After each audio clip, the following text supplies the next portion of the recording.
The elephants are sleeping.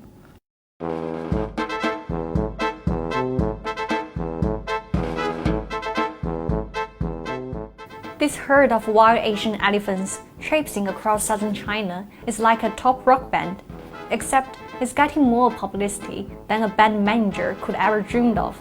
Millions have watched the elephants online, including the adorable way they bed down for a bit of sleep. For heaven's sake, they even have their own police escort. We've invited Professor Esther Zhang, a wildlife expert, to help us understand what's going on. Elephant population increased from 150 to about 300 individuals in the past 30 years. This is an important factor to drive those elephant herds outside their original ranges currently. The traveling troupe began its journey about 15 months ago in a wildlife reserve in Xishuangbanna, Yunnan Province, and have since trekked over 500 kilometers. First, it was Chinese who were fascinated by it all, and then the rest of the world caught the bug. This is Professor Musa Gambos Alisais, who right now is working at his office in Xishuangbanna. It's not an isolated situation. This has happened several times already.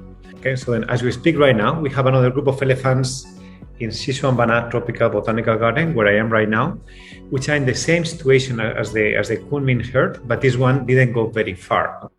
The elephants had the hardened news hounds of American CBS, gushing via Twitter about how adorable they are.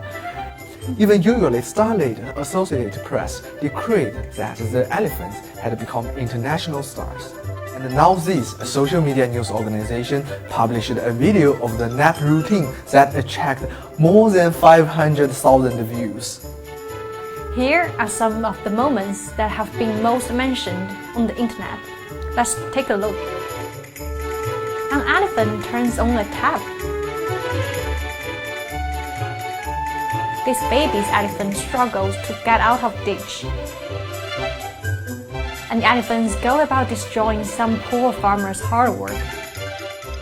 For some, all this carry-on is very cute, but eventually someone needs to clean up the mischief maker's mess.